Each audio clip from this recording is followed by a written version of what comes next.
And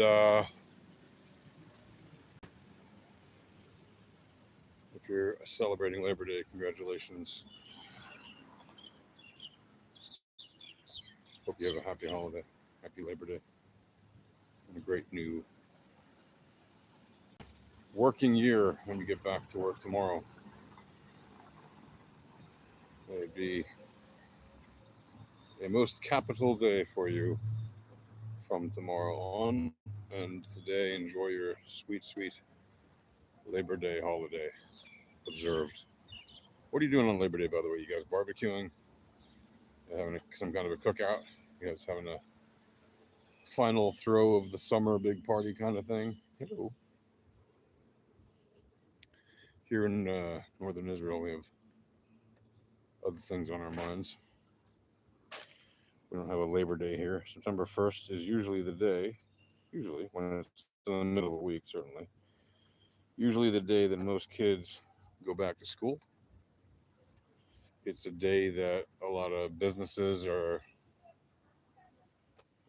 operated by their full complement of employees, usually. It's a day that we normally see, everything kind of getting back to business as usual, as it were. Not entirely, always necessarily, but usually that is the way that it goes.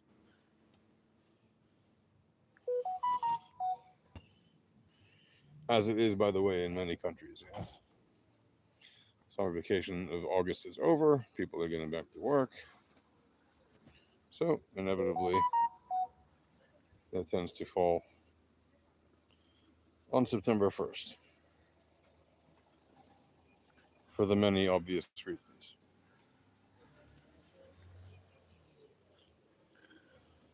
And so, now we have a situation in Israel where we have a lot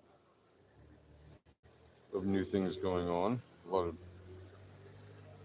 new activity that's been affecting things. If you haven't noticed, Israel's been in the news quite a bit in the last number of days, specifically about some things that maybe are not pleasant to you in the Western world, but they are the reality of those of us in the Middle East. For example, maybe you lift the what is it? The virtue signaling flags, saying, Hamas is this or that, is a genocide or is not a genocide, whatever. If you don't actually live in the Middle East somewhere where you actually have to deal with the kind of constant violence at a nationalistic type of scale, it's really hard. I mean, if you've never experienced it, it's hard to comprehend. And by the way, I hope you never have. I really sincerely hope you never have, because if you never have, I mean, in one sense, I hope you've never experienced it being in the Middle East, because it means, if you've lived in some other place where there's maybe peace, like, I don't know, in Western Europe or the United States, where there's relative peace and tranquility. I know there's always a lot of protests and demonstration. I'm not talking about that. I'm talking about the actual real threat of like terrorism being an active thing every single day, not just like, oh, this happened once 10 years ago or 20 years ago or 30 years ago. No, like every morning you wake up, right, and you get dressed and you head out the door to wherever you're going. You don't have it on your mind that there's a non-zero probability. Maybe you do if you think about these things in that kind of way, but most people in the West do not have it on their mind of what they would do in case of such and such thing. And if you live in a place like Israel or many other places in the Middle East, unfortunately, Syria, Lebanon, whatever, Yemen, right? It could very well be that, today will be, that's it. No more for you, right? You don't know. Because crazy things happen all the time. And you hope and pray that it will not be our last day, and we're grateful for the days that we have, each and every one of them, right? And we take all kinds of, normal, precautions to be safe throughout the day. These are not things you have to normally think about when you're not being threatened constantly by maniacs like the Hamas or the Houthis or the Hezbollah, right? And you'll notice that recently Israel has really liquidated a lot of those Houthi leaders, right? They had a meeting, what was it, on Thursday, Friday? And like the prime minister of the Houthis, which is a terrorist organization, by the way, the prime minister of the Houthis had a meeting with his like top, what do you call them, cabinet members, I guess you'd call them, because that's technically what they were. Like they did run a government, but it is a terrorist government, and it wasn't internationally recognized, right? The actual nationally recognized government of Yemen does actually control most of Yemen, like most of the east, most of the country, really. I mean, if you talk about territory size, the Houthis control an important minor share of the country physically, because of course they control the ports, the major ports at Sana'a, etc. So that's what makes them have outsized power in that sense, because imports and export, well, you know, it's important to them to have ports. Um, but yeah, the entire leadership, basically, from the prime minister, I think maybe the defense minister, I'm not sure, but a lot of other ministers as well. Minister of the Interior, which is usually like the guy in charge of, the police that beats up demonstrators. Not that there are too many demonstrators against the Houthis in that part of the country, because they use extremely vile and violent. Hello there. They use terribly violent methods against the protesters. If any of them would ever show up. And if you are in Yemen and you're thinking about demonstrating, be extremely careful. Know what you're doing, because generally speaking, not a good place to protest against whatever your local leaders are doing. And by the way, that goes for the Houthi part as well as the non-Houthi part. Not exactly like the non-Houthi part is this like amazing pro-democratic force, right? I mean, yeah, you could say, well, they're better than the Houthis. Sure, they're better than the Houthis, but still, they're not exactly free speech America, if you know what I mean. But yeah, Israel has liquidated the leadership of the Houthis, liquidated the leadership of Hamas, liquidated the leadership of Hezbollah, and liquidated much of the leadership of the Iranian dictatorship, outside of course, the Khamenei himself, which is neither here nor there at this point. However, if they had done it, then we'd be having an entirely different discussion right now, because that whole thing would be done for, essentially, right? If 2 months and some days ago Trump had not interfered with that whole 12-day war thing, there's a very good probability that the war would be over by now. Iran would be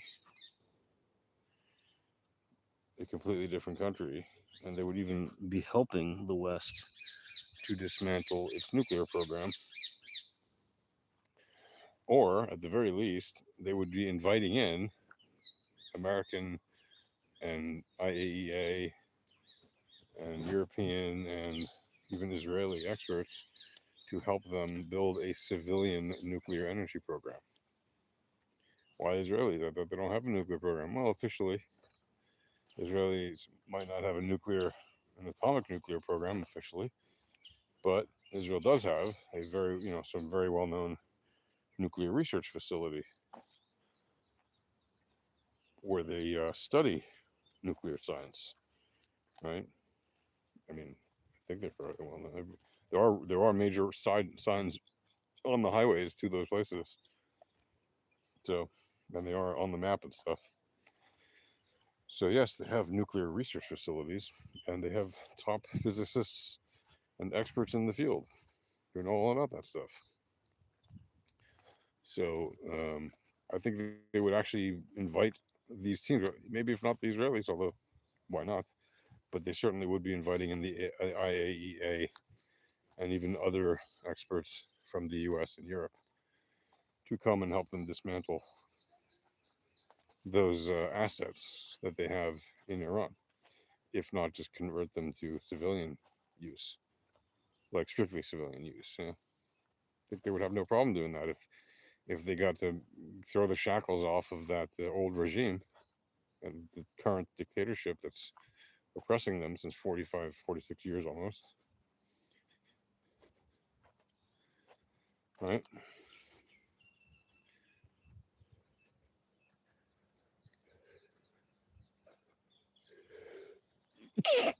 So, is there a reason why Israel still has to be fighting this entire octopus as crumbling as it is? Yeah, because it's still a very deadly octopus, as crumbling and as corrupt as it is. As much as it may have lost a lot of the power and prominence of its, top proxy groups, the Hamas, Syria, Hezbollah, and the Houthis, it is still, like it or not, a very formidable and dangerous force.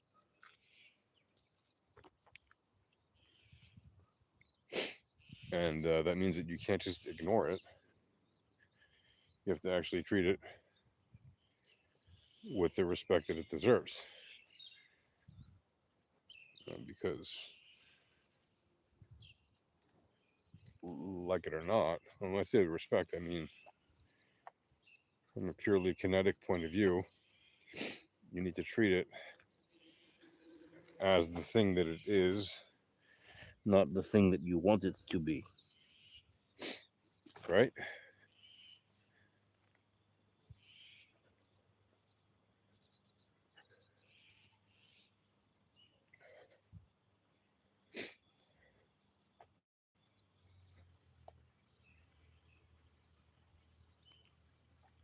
So, when you know that to be the case, that you have an actual enemy still standing, and you know that an enemy,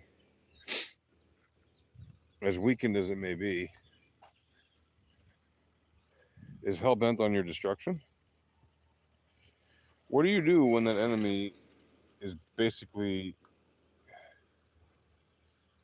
essentially on its knees, struggling to survive? And remember, it's not just some enemy in a bar fight or at some family picnic. It's a real sworn enemy bent on your destruction who will actually kill you. And not just you, your family, and everybody you love. And will destroy your whole nation if you can. What do you do when that enemy is basically decapitated and has nothing left running it but a bunch of B-listers and C-listers and D-listers? Well, in this part of the world,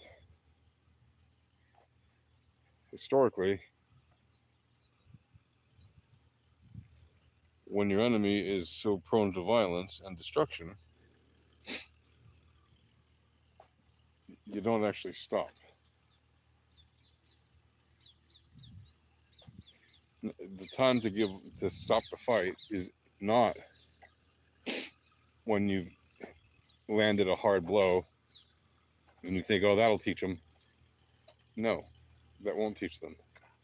When you land a hard blow, all that teaches them is, hey, those of us who survived, and we live to fight another day, and tomorrow we will kill all of them. And very soon you fall into the spiral out of control death dance, where one side attacks the other and the other side attacks the one, and it just goes forever into a spiral death dance. Who can be the most violent, etc. And that's why it's always important for Western powers, including Israel, countries that uphold Western values, Judeo-Christian values, Judeo values, whatever, to uphold certain standards, that we will not cross certain lines. We will not do certain things because of our morality, right?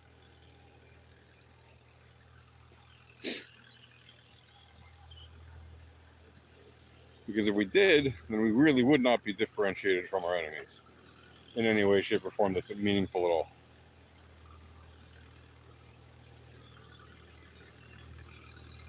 Nevertheless, we cannot just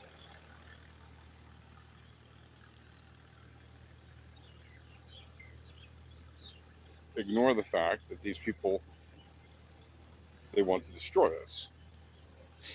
Like, completely annihilate us. They want us to not exist. They want our entire country to not exist. And the problem with that, which should be obvious, is quite simply that we don't want to all just die. And we don't believe in just sacrificing ourselves to become martyrs in the afterlife kind of nonsense. We're not looking to be met at the gates of hell by 72 angry Virginians. Right? The problem is that while our crazy enemies want the worst for us, we still want, we want to live. So when we have the upper hand here, it's important for us to make the most of that upper hand so that we don't lose our lives collectively. Yeah? Because, of course, you're going to have people who are going to be,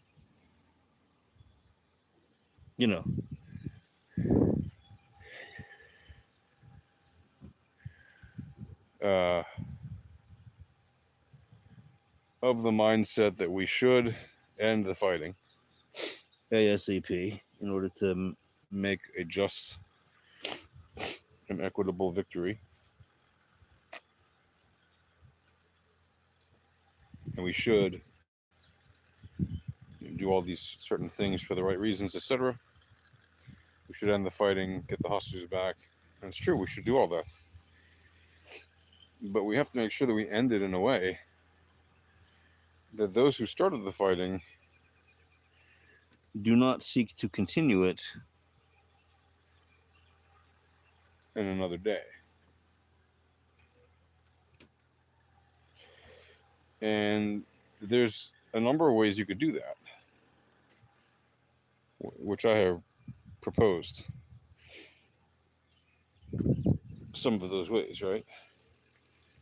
Like, if you know what I proposed, then you know that I proposed that we should, for example, annex the land that Israel controls in Gaza. More importantly, we should make it publicly announced that we are going to annex the land, that Israel will annex the land that Israel already controls, which is depopulated in Gaza, and we will do it at a certain rate. Since the hostages in Gaza still number around 50, and yes, I know they brought in 2 bodies over the weekend of hostages who had been murdered on October 7th, 2023, and had been held in Gaza the entire time until then, until they were discovered, which is really rather grotesque if you think about it. But that's who we're dealing with, is a grotesque group of, Prime Minister Netanyahu recently called them savages in a recent interview, and I thought to myself, boy, that's not doing our case any good PR to call them savages. That's very 19th century colonialist language. Why would you do that? Well, what word would you use to describe the people that did what they did on October 7th? You wouldn't say that that was savage? Really? Somebody going into a family home on a Saturday morning on a holy day and doing all the horrific things that they did to the people? They didn't just go in and shoot them and kill them and shoot them and walk away. No, they did the most cruel, unimaginably horrible, just evil things. You know, it is unbelievable. And by the way, if you haven't seen, there's a video that came out recently where you can see they're not just evil; they're like calmly banal about it. All right, there's a video of these two kids and their father trying to protect themselves from the Hamas on October 7th. And when they realize that they have really nowhere to go, so they run from one room to another to try to get to safety. And then the Hamas guys throw a grenade after them. And in order to save his sons, the father throws himself on the grenade to protect his kids. His kids, he dies, of course. His kids get injured. And so, like, life-changing injuries, yeah? And despite them crying and begging for help and mercy, terrorists calmly walk around that house after having bloody murdered and their father in front of them for no reason whatsoever. Right? Their excuse, well, he's a Jew. He's an Israeli. He's in Israel. Doesn't even matter if he's Israeli or not. But he's a Jew living in his house near Gaza. That makes him an occupier and a Zionist and all these evil, ridiculous things they say. The guy just walks over to the fridge in this guy's home that he just murdered the guy in. Walks over to the refrigerator in his kitchen and just starts drinking from his fridge. Whatever he was drinking, it doesn't matter. Water, milk, wine, it makes no difference. Just starts drinking from the fridge. Like nothing's happening. I mean, you want to talk about the banality of evil? There it is right there. That's exactly what that is, right? Shut up. When you normalize that kind of evil behavior to the point where it seems banal, that's when you know that the machinery of evil is in full force as much as possible. And so it's our job as the people standing up against that, literally holding back the tide from the rest of the world. Because remember, Israel is not the last destination for these people. These people want to take over the whole world. Yeah. First Israel and then the rest of the world. That's the way they view it. Which is why Israel literally is the bastion of Western values in the Middle East, and why it's important that Europe supports Israel as opposed to do the incredibly idiotic things it's doing right now, because it has hung itself, or has hanged itself by its own petard, as the expression goes, hoisted by its own petard. Right? Some years ago, in an effort to appear inclusive and rid themselves of their self-imposed guilt, post-colonial guilt, right? Guilt for having been colonists and slavers and all that, European nations decided to open the doors to immigrants, not in reasonable numbers. Just open the floodgates, let them all in, even if they have no reason to be here, except for obviously they want to get to a better place than they just were in. But more importantly, they actually don't want to get to a better place. They want to bring what they would just left to where they are now. They want to bring Sharia law. Now you can say, oh, the majority of them don't. Maybe that was true once. I don't know how true that is today, though. I would say at least the vocal majority, the noisy elements of that crowd, they do want that. The ones who make the most noise certainly do seem to want that. Maybe they're still the minority, but it doesn't seem like it. And they're certainly not peaceful. Anyway, that's going to do for now, folks. Be safe. Peace.